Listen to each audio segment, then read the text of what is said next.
seeing that here? Well, we've been in Da Nang for a few days, and we really like the city. But many people have told us how they liked Hoi An a lot, and it was on our list of places to see. But I'm not sure, you know, from what I've read, it's very touristy. It's a nice little town, but it's very touristy. So, you know, for rippers to live long term, I don't really recommend living in a touristy city unless you like that kind of vibe. But seeing that it's only about 45 minutes from Da Nang, we're going to check it out. So we have the rental motorcycle, and we're going to check it out. Oh, notice these sculptures over here. We're near a place called Marble Mountain, where they mine the marble to make these sculptures. And so they're all along here. Maybe we'll come back and check those out as well. Anyway, I hope the wind's not howling too much through the microphone. But along this road going from Da Nang to Hoi An, it's filled with these big resorts. So I was saying that Da Nang's not touristy at all. Well, it is, but they're high-end tourists staying at high-end resorts out here, and the beach is really beautiful. Maybe we'll make it out there and I'll show you. Here's some more of these sculptures over here. Very cool. And supposedly all this marble comes from Marble Mountain, which is around here somewhere. But anyway, so we're doing an exploratory trip to Hoi An, which is only about 45 minutes away from Da Nang. And we're going to check it out. If we like it, we'll probably come back and stay a few days. And see, get more information about it as a place to stay. But we're going to cut this video short because the wind is howling and I'm afraid it's blowing through the microphone. So we'll be back shortly. See ya.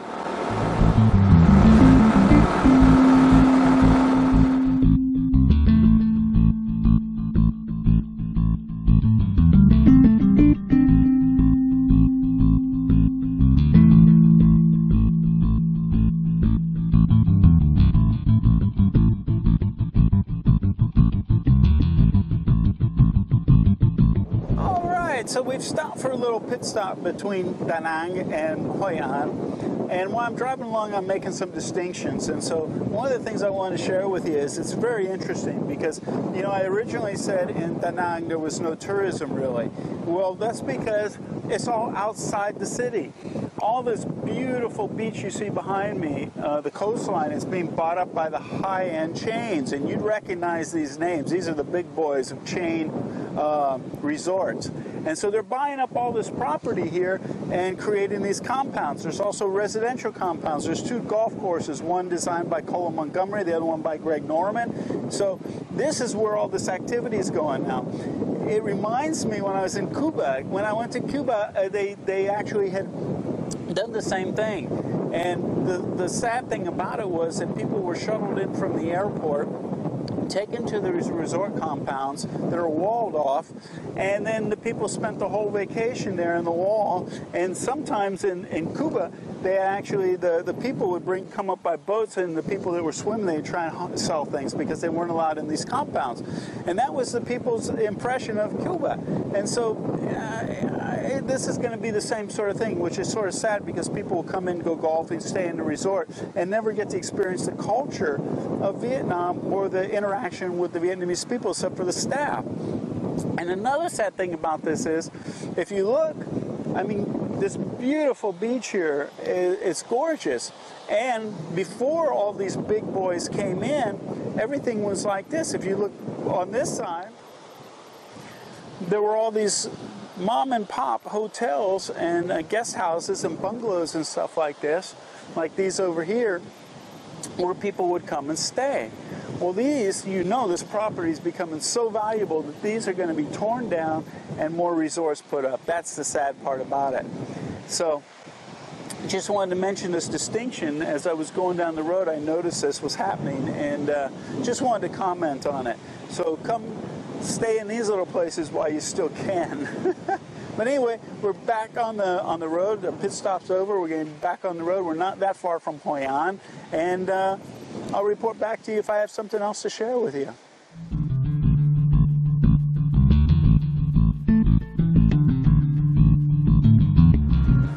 So we're outside the city of Hoi An, still at the beach. Now the road turns off of the beach and heads into town. The town isn't actually at the beach. So we stopped to get something to eat, and also I saw the sign. The reason I stopped actually was the sign said they have motorbike rental and they have laundry service. So I wanted to see how much it would be for motorbike rental and laundry service. But realize, keep in mind that we're right across from the beach, and there's actually not big resorts right here, but there are resorts. So it's more of a resort area. So I expect the prices to be higher here as opposed to maybe in town, but I don't know yet because we haven't been into town yet. But anyway, but we're going to eat while we're here. So I wanted to mention why we're here. We actually got watermelon juice and a mango juice fresh. Haven't tasted this yet. Fresh watermelon juice, excellent. Good for your kidneys and other things. But anyway, these are $1.50 a piece, US, which is what, 35,000 dong. And so we also got some, what we call in Thailand, pat pak boon, which is stir-fried morning glory. We've got that with garlic coming, and that's 35,000, which is about $1.55, 57, something like that. So we ordered that. We also ordered fresh spring rolls with shrimp, which are, the fresh spring roll with shrimp is 65,000, which if I'm not mistaken is $2.50, if I'm not mistaken. $2.90 US for the fresh spring roll. Hey. Thank you, wow. The Morning Glory was 55, which is $2.50, and then we also got crispy noodles, fried noodles with seafood, which was 75,000, which is going to end up being about $3.50 or something like that. Let's see, $3.35 US, and of course my obligatory iced coffee. That's just so I can continue down the road. I have a little gauge, just like the motorbike does. It says the fuel's getting low, and we got some complimentary peanuts as well. Can I ask you a question? Yeah, you meet together. Yeah. Can I ask you a question? The sign says you have a laundry service. How much is the laundry service? It's 1 kilo, 30,000 for 1 kilo. 1 kilo is 30,000, huh? And I am well. You iron too? Yeah. Oh, perfect. Yeah. That's $1.34 for a kilo of laundry done ironed. Excellent. How about the motorbike? How much is a motorbike? 150 for 1 day. 150 for 1 day. Oh, great. Thank you. You're welcome. So I've gotten the bike as little as 100. I've also paid as much as 2, so 150,000 for the motorbike rental. At the beach, it's going to be $6.75 US a day for the motorbike rental.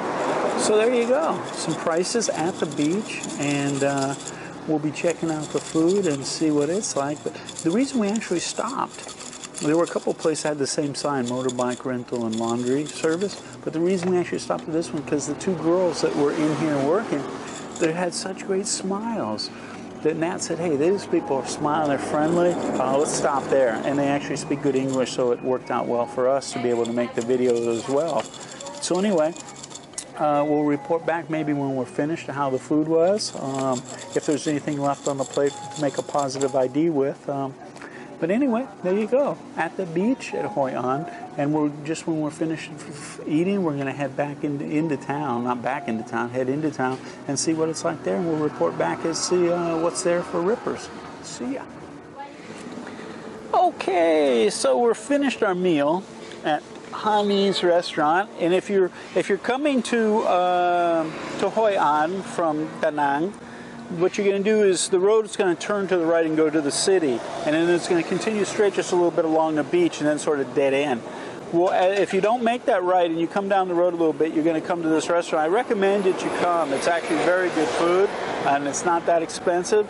And it was really great. There wasn't anything left on the place to make a positive identification, so we can't show you that. But one of the things, so check out the restaurant if you get a chance. But what I wanted to also mention was not only did I get the information about the price of motorbike rental and the laundry, but she answered one of the mysteries of the world. And that is why there's no right-hand mirror. I asked her, I've been asking many people about this, and I get these answers that I don't even bother you with, because it's like, nah, I don't think so. Well, she actually said that the police want it this way, that the police don't want you, because we drive on the right here, just like the United States. Which side are you supposed to pass on? The preferred side. The preferred side would be to go around the left side of people. In Thailand, we do the opposite. But the preferred way is to go around the left side. So you use the mirror to go around the left side, to look at the traffic, to go around. They don't want you looking in this side because they don't want you passing on this side. What kind of logic is that? I don't know. But anyway, I prefer having two mirrors. She prefers having two mirrors. She said, and this is a common thing about theft here. In fact, I might do a thing for my member site about the motorbikes if they come here and they're renting a motorbike or own a motorbike. A friend of mine, actually, we interviewed Phil and the lot. He bought a motorbike. He was only here for a month, 2 months, and he actually bought one and he's going to sell it before he leaves. But the thing about it is there's a motorbike rental in Da Nang who actually has a thing on the website about motorbike theft. And I might post this in our member site as well. But anyway, the information he was saying was be really careful. Theft is rampant here. And so she actually mentioned she likes the mirror on the right in case somebody comes up next to her to grab her bag. So theft came up again in the conversation. But they actually said make sure the motorbike's behind a gate.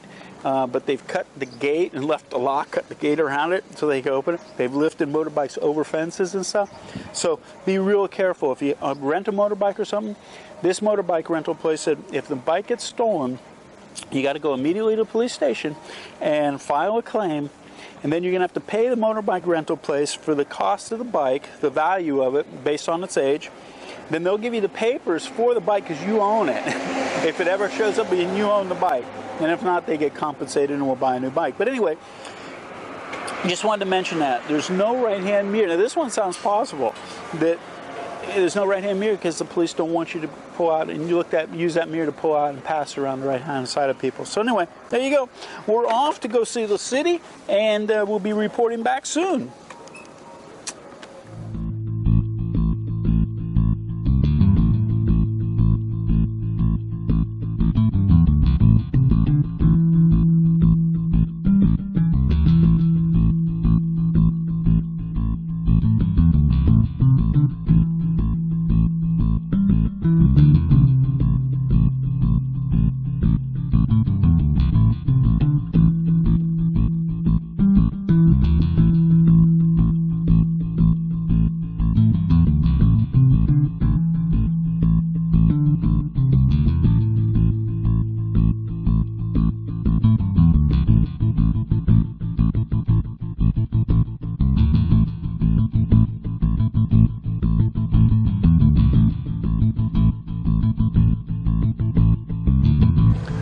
So here we are in the old city of Hoi An, but let's talk about the history of Hoi An, you know, its background and everything. Let's just check this out. So in the old city, you don't bring the motorbikes in here. It's basically only walking and bicycles, so it gives us a real quaint old town feel to it, which is really cool. Now, just from driving into the city, there's enough infrastructure around this area to where if you wanted to live here, there was a lot of cafes and has a real artsy kind of feel to it.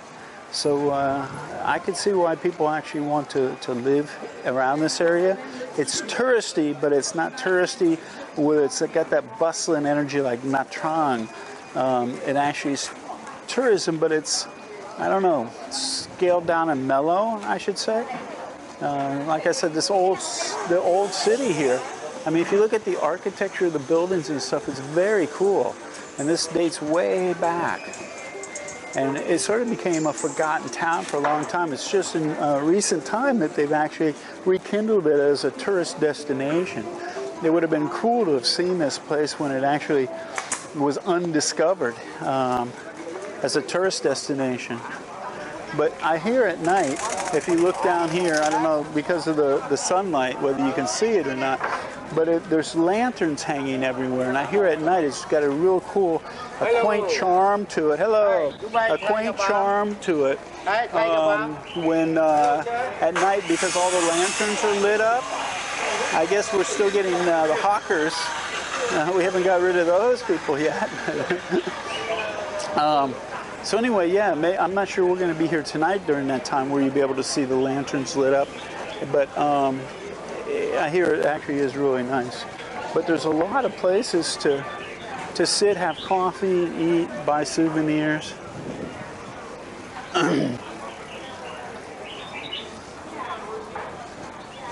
So we're going to peruse around a little bit and see what it's got to offer in the tourist area, and then possibly see what it would cost to live around here if somebody actually wanted to live here.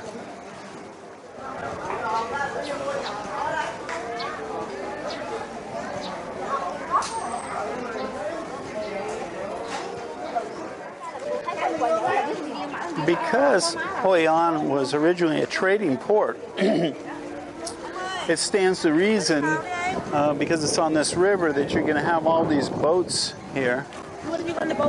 And so this sort of adds to the charm. Now, these are all tourist boats now. They don't do any kind of trade here anymore. So they're just for tourism purposes to go up and down the river. So, but it does add to the feel of the place being on the water like this, on this river. You can see all along the waterfront. It's easy to imagine as you look down the street how, see, like these ladies down here in this boat. These people, now they're trying to get tourists to go on the boats. But I can envision what it was like when these boats were pulling up, trading goods, and people like this actually buying and selling goods like it was a floating market. So if you can imagine, you can step back in time and imagine what this place was like. And with this architecture and stuff, this is a really cool feel to it. And you can see it's the same way on the other side of the river as well. So there's a real cool, I see why people like this place, because of the ambiance and the character it has.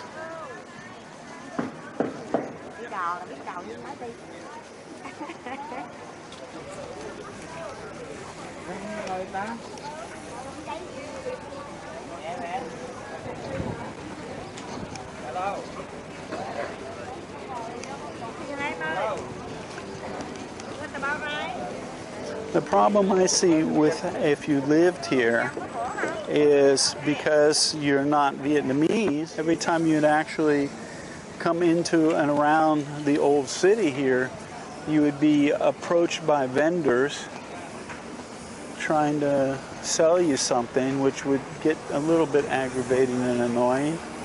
Let's see what's in here. They're actually making jewelry in here. Let's step in here for just a second. Check this out.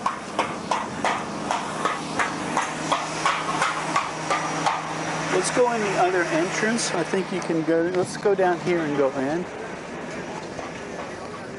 I see people coming in and out of here. It looks like a jewelry making. And if you look how they have the steps, see how there's a step and then there's a flat piece in the middle that goes up? That's actually to get your motorcycle in and out at night to park it. That's what that's for. So I'm sure they're trying to sell the jewelry that's being made in here. On the other door we went in for a second, you can see them making the jewelry and stuff. Let's walk through here just for a second. Tour groups coming through. Oh, I love this architecture. This is so cool to me. Oh, I'd love to have a house like this.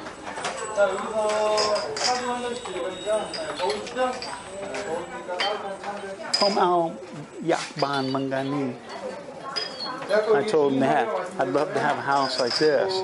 Because if you look, this says it's a bed of third generation. Lady made around 1878. Wow. Very cool. So this is the old style architecture here. If you understand Chinese, you'll be able to listen to the tour guide. But if you look, I love houses with these inside courtyards like this, where they have the well. This was the well for their water. But the inside courtyard allows the heat to escape and natural ventilation plus light. So it's very, very cool. I love this old house. Very cool. Let's see if we can get around the tour here. 지금 집으로 집에 만들어진 나무 있잖아요. 절대 썩지 않는 나무. 이게 따로 500년을 그만 빡빡이. Còn cái bên này nữa có bánh nè. Ngồi luôn hay dạo. I guess these are all antiques and stuff in here. This one says, oh, look at this real old electric fan here. It says the wooden floor is covered with the last and only comb rattan mat that was ever used in early 20th century. So that's the original rattan mat.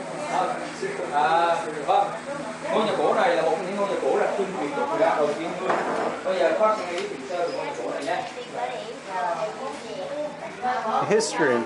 Okay, let me read this real quick here. The Tan Kee House traded in agricultural products in the 18th and 19th century. Its owners had boats sail up the Tubon River and buy and carry the products home. Goods ready for sale were kept in the ground floor. Those to be sold later were moved upstairs by means of pulleys. Its customers consisted of local and foreign merchants who came mainly from Southeast Asia and Europe. About the end of the 18th century, thanks to the rapid development of local business, the owner was able to rebuild the house on its old base, as we can see today. Generation after generation, the Tan Kee family has made untiring attempts to keep the house in good condition despite time and weather. The name Tan Kee, I read good? Yeah? Came from the second generation, which means the progress shop. It expresses the owner's wish for prosperous business. The Tubon River gradually silted up due to continuous floods that made it impossible for big ships to enter the port. This is one of the several reasons for a recession that started in the early 19th century. And by the beginning of the 20th century, very few ships from other parts of the world came to Hoi An, and the town ceased to be one of the most important business centers in the region. Until now, the house has been the home for 7 generations of the same family. It offers evidence of the period when trade with foreigners flourished in this important port from the 18th to the first half of the 19th century, a time when wealthy merchants built such imposing houses.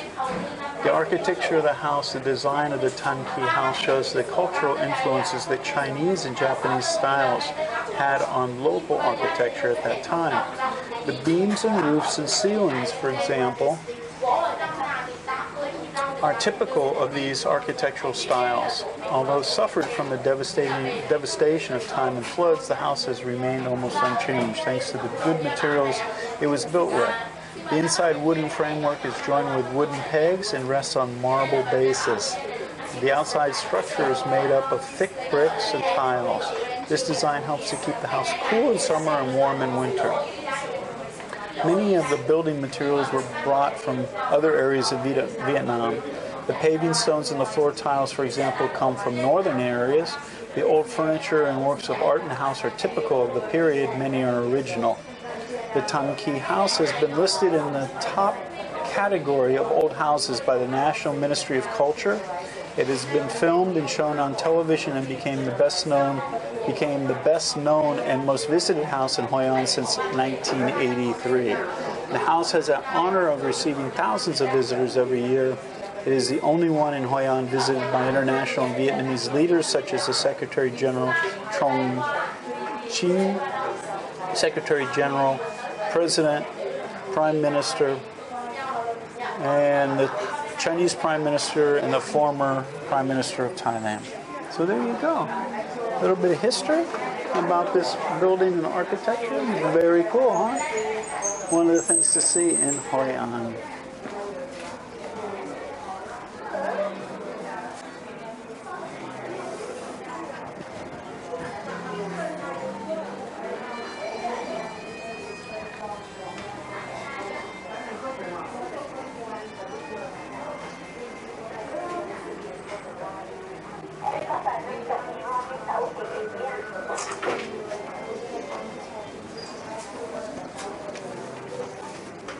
Well, I can tell you one of the great things about Hoi An, I'm always looking for ways. I'm easily amused. I'm easily entertained. That's probably why I've been able to continue to be happy living in any place for 17 years.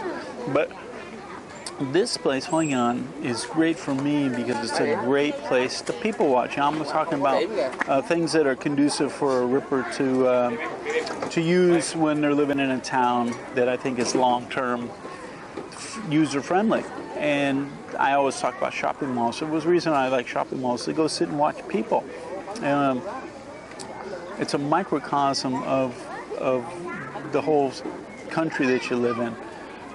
And so this is no exception to that. Sitting here watching the people go by in my little kindergarten chair with my kindergarten table is entertaining to me, to watch the people like this guy that sells the coffee.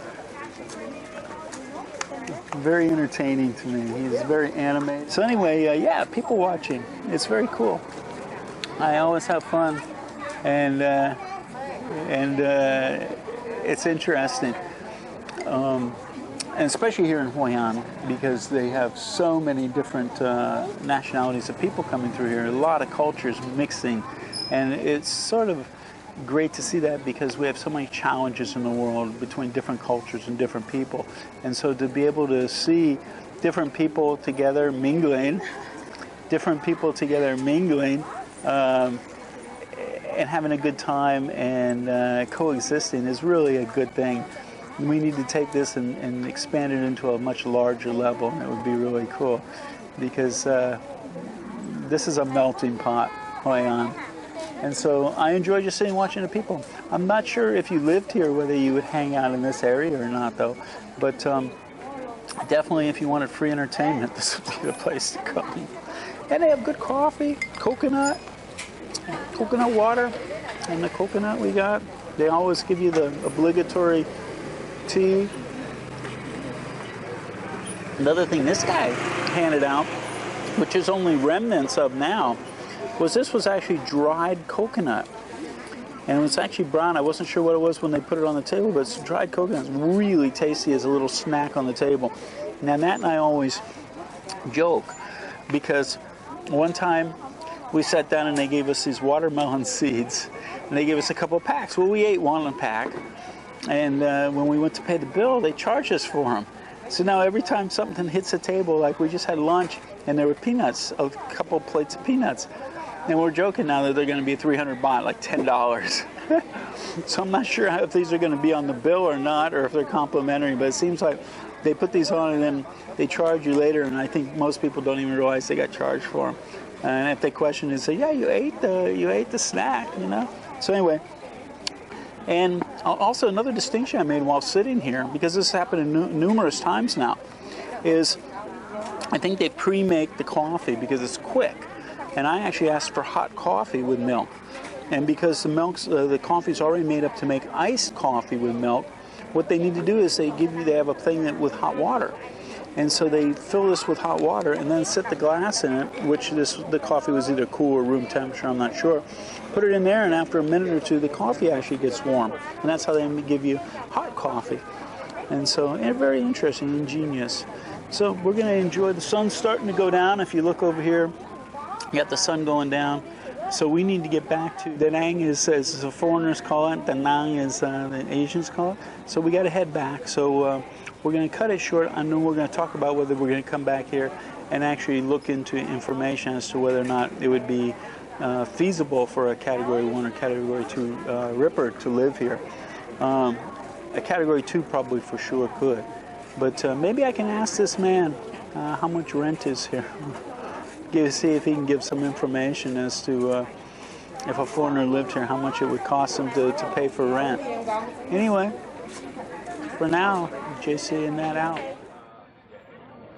Well, I just wanted to say, Hoi An is a very interesting place, and it really captures the charm of an old town with the architecture and old businesses and everything. What is not good about it is the amount of tourism. It sort of takes away from the quaintness and the charm, but it's actually a really nice city. I'm not sure if it would be a great place where you could actually live, though, or not.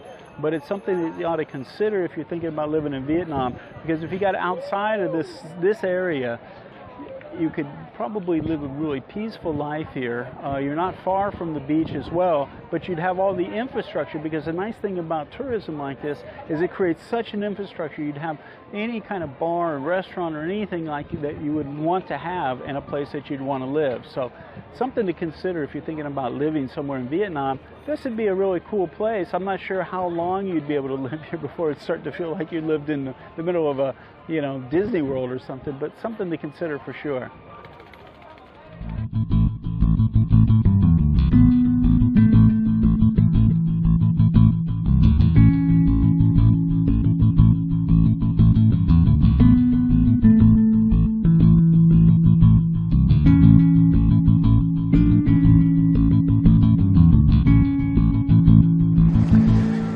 Well, we're leaving Da Nang. I just want to mention to you, I think this town is great. I think it's an undiscovered treasure for retirees or rippers, retirees in paradise. I think it's someplace everybody should check out if they're thinking about coming to living in Vietnam and they like to be around the water. This is a great place. It's a real city, but it's not a over busy city. It's a normal city. You're not going to see hardly any other foreigners around, but it's got the infrastructure, it's got the shopping, it's got restaurants, it's got all these things that you'd want to make it easy to live here. You could walk down the beach, the main beach here, and never see anybody, really. You'd have the beach to yourself, but you have all the amenities and everything of being here. Now, I got some costs for you. Real quick, let me run off a couple of these. A basic lunchtime menu, including a drink, in the business district will be about $4.30 US. This is at the conversion today's rate. Monthly rate for an 85 square meter or 900 square foot furnished apartment in a normal area, not a high rent district, would be about $375 a month. For a 45 square meter or 480 square foot furnished studio apartment in a normal area would be about $280. Hourly rate for somebody to help clean your place would be about $2.50 an hour. A liter or a quarter gallon of gas is going to cost you about $1. Package of Marlboro cigarettes are going to run you about $1.50. 12 large eggs are going to cost you about $1.40, and 2 liters of Coke, about 83 cents. And bread for 2 people for one day, about 65 cents. Now, I really think this is someplace you ought to check out. And you can go down to Hoi An, just down the street, about 45 minutes on a motorbike, and you got the whole ambiance of the old city. It's very, very touristy. Wow, it sounds like the thunder. Very touristy. I don't know if that was like an explosion or thunder. Anyway, it's very touristy there. I don't think it'd be conducive for living there, but you can live there in a guest house for about $250 a month in a homestay with your own room up on the top floor with a big balcony and stuff like that. So keep that in mind if you actually wanted to live in Hoi An. You could live there fairly cheap as well and take advantage of all the things in that old district, old commercial tourist district there. Sort of a cool place. I'm not probably giving that a fair shake. Hoi An, we'll probably go back and check it out again sometime because I'd like to see more what it's like, but you realize you're going to be living in a tourist area. You're like living in a theme park almost. So keep that in mind. You can live outside that district, but you're still going to be dealing with the traffic and everything of all that tourism coming to that area. I want to give a shout out here. I usually don't do this, but I want to give a shout out to the hotel that I've been staying at. It's that's not it. It's actually called Huang, H-O, I'll put this on the graphics below, Huang Lindan Hotel. These people have gone out of their way to be very friendly. The room was an incredible deal for $25 a night, and it's right across the street from the beach. And take advantage of this hotel. They give you free breakfast and everything, but the rooms are really nice. The staff is really friendly. You got an upstairs terrace that we're standing on here that you overlook everything, including the beach. Very cool. And then this is probably going to change before too long because they're putting up this new international city, they call it, Da Nang International City. And you can see this construction, it's massive. They're going to have a golf course there. They're going to have, I forget, a 60-story building or something. Apartments, businesses, convention center, all this stuff's going in across the street. It's humongous. I'll probably put an overlay of a graphic on top of this so you can see what the proposed layout is for this. So the $25 a night probably won't stick for too long once this gets built. Plus you might even, I'm not sure what they're building, how tall the buildings are going to be in front of this, but you might even lose the view as well.